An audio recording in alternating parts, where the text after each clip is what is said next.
ओम साई राम, जय साई राम। दशहरे की बहुत बहुत शुभकामनाएं सभी को। आज दशहरे के दिन बाबा का महासमाधि का दिवस, उनकी पुण्यतिथि भी मनाई जाती है। तो उसी उपलक्ष्य में आज मैं आप लोगों को कुछ बाबा की ही बातें करने आई हूँ। बाबा की कृपा से, बाबा की परमिशन से। तो ये जो दशहरा है, हर वर्ष हम दशहरा तो मनाते ही हैं, साथ में बाबा का महासमाधि का दिवस भी मनाते हैं। शिरडी में तो 3 दिन यह एक उत्सव की तरह मनाया जाता है।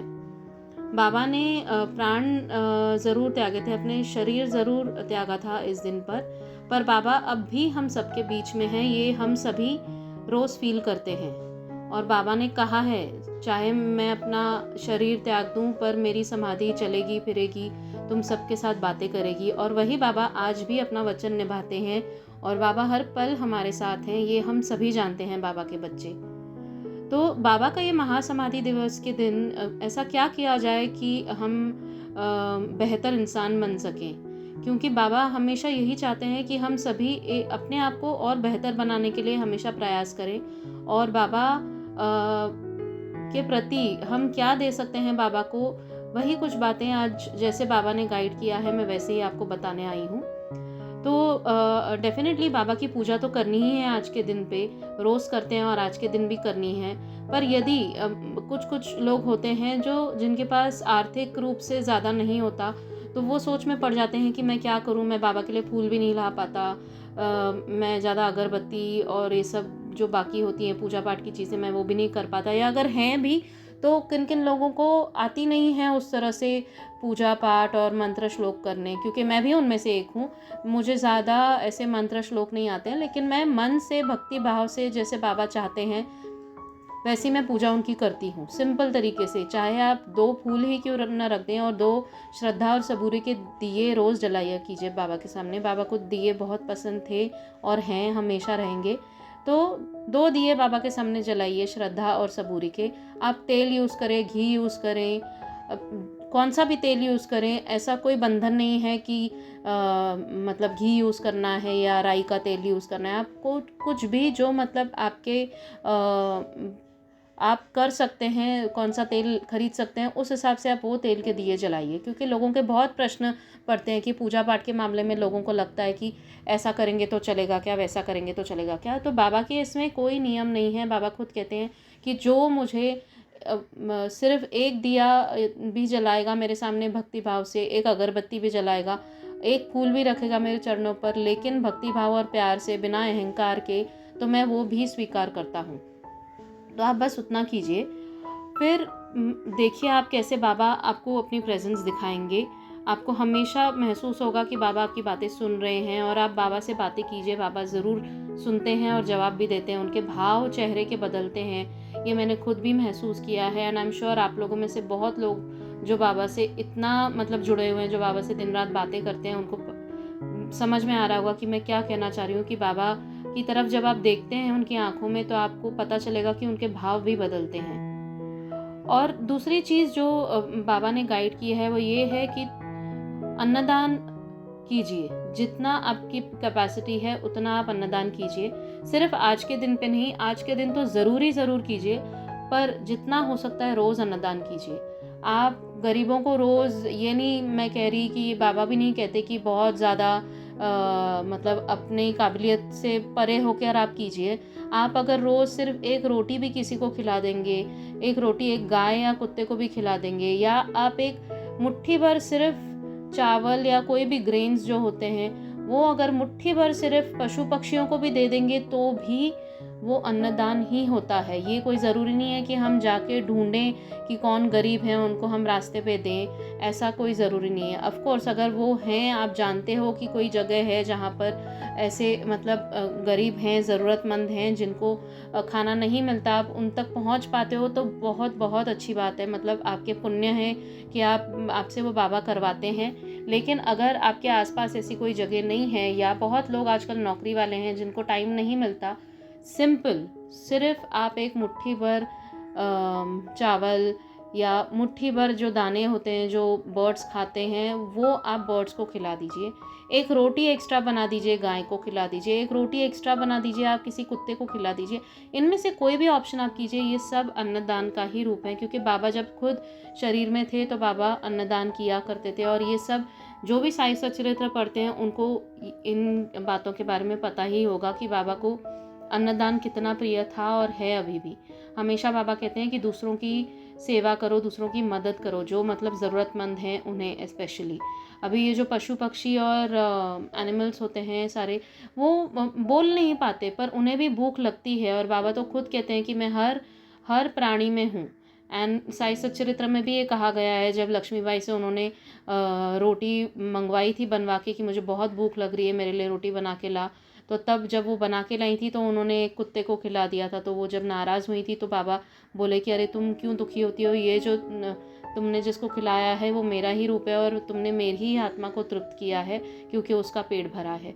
तो जब ये सब बातें खुद बाबा ने साई सच्चरित्र में लिखवाई हैं हेमाड पंत जी से, तो हम क्यों नहीं आज भी वो चीज़ कर सकते हैं। सिंपल चीज़ें जो आप अपनी बेसिक लाइफ में ये रूल्स बना दीजिए, रोज़ का नियम बना दीजिए कि हाँ मुझे इस टाइम पे ये करना ही है। मतलब अपनी अगर हम वो दिनचर्या में ही लाएंगे तो वो ऑटोमेटिकली हो जाता है कि हमें उसके लिए एफर्ट्स नहीं डालने पड़ेंगे कि 2-3 दिन हम ध्यान से, आजकल तो मोबाइल है, मोबाइल पे रिमाइंडर डाल के रखिए कि हाँ मुझे अन्नदान के लिए पशु पक्षियों को दाना डालना है। अगर आपकी बालकनी में होता है, आपके घर के बाहर अगर गायें कहीं हैं, घर के बाहर कोई कुत्ता है, तो उनको खिलाने के लिए आप वो एक रिमाइंडर डाल दीजिए। 2-3 दिन आप करेंगे ना तो बाबा आपको रोज़ खुद ही याद दिलाएंगे फिर। और फिर नेक्स्ट पॉइंट है कि आप ज़रूर एक वृक्षारोपण कीजिए, क्योंकि बाबा जब थे देह में थे तब बाबा भी खुद बहुत मतलब खुद का उन्होंने सुंदर सा जो है एक बाग तैयार किया था जो आज लिंडी बाग के नाम से भी प्रसिद्ध है।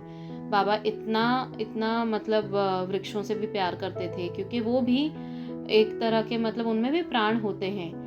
एंड ये जो ट्रीज़ होती हैं, प्लांट्स होते हैं, ये सब हमारे एनवायरनमेंट को हमारे लिए ही अल्टीमेटली, तो आप ये सोच के कीजिए कि ये मेरा एक सेल्फिश डीड है, क्योंकि इस प्लांट से, इस ट्री से मुझे ही ऑक्सीजन मिलने वाला है, मेरा ही जीवन बेहतर बनने वाला है और कुछ नहीं। तो आप ये सोच के कीजिए कि हाँ अगर मैं ये एक छोटा प्लांट अपने घर पे या छोटा ट्री अपने घर के बाहर कहीं लगा रहा हूँ तो वो मेरे लिए ही फ़ायदेमंद है। अगर हर कोई ये सोच के भी करे तो भी कितने सारे ट्रीज़, कितने सारे प्लांट्स हमारे आसपास आ जाएंगे और हमारा ये जो धरती माँ है हमारी और कितनी सुंदर हो जाएगी और कितनी हमें फ्रेश एयर, फ्रेश ऑक्सीजन मिलेगा जीने के लिए। तो ज़रूर ये भी कीजिए कि प्लांट अ ट्री और अ सैपलिंग। एंड नेक्स्ट पॉइंट है कि बाबा का नाम स्मरण रोज़ कीजिए, और आज के दिन पे तो कम से कम 15 से 20 मिनट ज़रूर कीजिए। ये नहीं कि एक जगह बैठ के करना है। आप 5 मिनट अभी कीजिए, 5 मिनट दोपहर को कीजिए, 5 मिनट शाम को कीजिए और 5 मिनट रात को कीजिए। मन में बोलते रहिए साईं साईं, ओम साई राम, ओम साई राम, जो भी आप बोलते हैं। अगर आप ओम साई नाथाय नमः बोलते हैं तो उसका नाम जाप अंदर मन में ही शुरू कीजिए। ये नहीं कि बाबा के सामने बैठ के करना है, ऐसा कुछ ये रूल नहीं है, बट मन ही मन नाम स्मरण करते रहिए। और अगली बात है कि अगला पॉइंट है कि साई सच्चरित्र का पारायण रोज़ कीजिए, आज के दिन पर भी कीजिए। बाबा ने कहा है, साई सच्चरित्र में भी लिखा है, स्पेशल डेज लाइक बाबा की दशहरा महासमाधि के दिन और दिवाली के दिन, गुरु पूर्णिमा के दिन, ऐसे कई स्पेशल फेस्टिवल्स हैं, स्पेशल दिन हैं जहाँ पे मेंशन है कि साई सच्चरित्र का पारायण कीजिए। साई सच्चरित्र पढ़ने से हमारे जीवन में बहुत बहुत पॉजिटिव चेंजेस आती हैं, क्योंकि बाबा की ब्लेसिंग्स हमें बहुत मिलती हैं और हमारे सवालों के जवाब हमें मिलते हैं पारायण के थ्रू। आप साई सच्चरित्र इतनी मैजिकल बुक है कि आप अगर आपके मन में कोई सवाल है, आपको जवाब नहीं मिल रहा, परेशान मत होइए। सिंपल बाबा की साई सच्चरित्र लीजिए, आंख बंद करके बाबा से सवाल कीजिए, क्योंकि वो साई सच्चरित्र मतलब बाबा खुद हैं। आप आंख बंद करके कोई भी एक पेज खोलिए, आपको वहाँ आंसर मिलेगा ही मिलेगा। Baba will ensure to give you his answer through that Sai Satcharitra page, तो आपको वो आंसर भी मिल जाएगा। तो बाबा यही कहते हैं कि साई सच्चरित्र का पारायण भी कीजिए। And last but not the least, हमेशा अपने कर्मों पे ध्यान दीजिए, इंसानियत रखिए मन में, किसी के प्रति दुर्व्यवहार नहीं करना है हमें, हमेशा सभी के प्रति you have to be kind enough and talk properly to everyone. और ज़्यादा कुछ नहीं तो एटलीस्ट जब भी आप किसी से बात करें प्यार से बात कीजिए, और प्यार से बात करके उनके साथ अपना और अपने जो घर वाले हैं आपके उनके साथ समय बिताइए। बाबा की गाइडेंस आपको हमेशा मिलती रहेगी। अपनी लाइफ को सिंपल रखिए, ज़्यादा कॉम्प्लिकेट मत कीजिए। बाबा भी बहुत सिंपल लाइफ जीते थे। हमें खुद कोशिश करनी चाहिए कि अपने विचार हम सिंपल रखें। और बाबा जो हमें सिखाते हैं साई सच्चरित्र के थ्रू, जितने लोग बहुत ज़्यादा वीडियोस देखते हैं बाबा के, सुनते हैं, उनके आर्टिकल्स पढ़ते हैं, साई योग नेटवर्क पे ग्लोबल महापारण की साइट पे इतनी अमेजिंग लीलाज लिखी हुई हैं बाबा की कि मतलब आप सभी जाके थोड़ा टाइम निकाल के कभी हफ्ते में एक बार ज़रूर भी आप पढ़ेंगे ना, तो आपको बहुत बहुत बाबा की लीलाओं के बारे में पता चलेगा, और बाबा क्या क्या हमसे एक्सपेक्ट करते हैं और क्या हमें बनाना चाहते हैं आपको वो पता चलेगा। तो ज़रूर आप लोग पढ़िए और बाबा की लीलाओं का गुणगान ज़रूर कीजिए।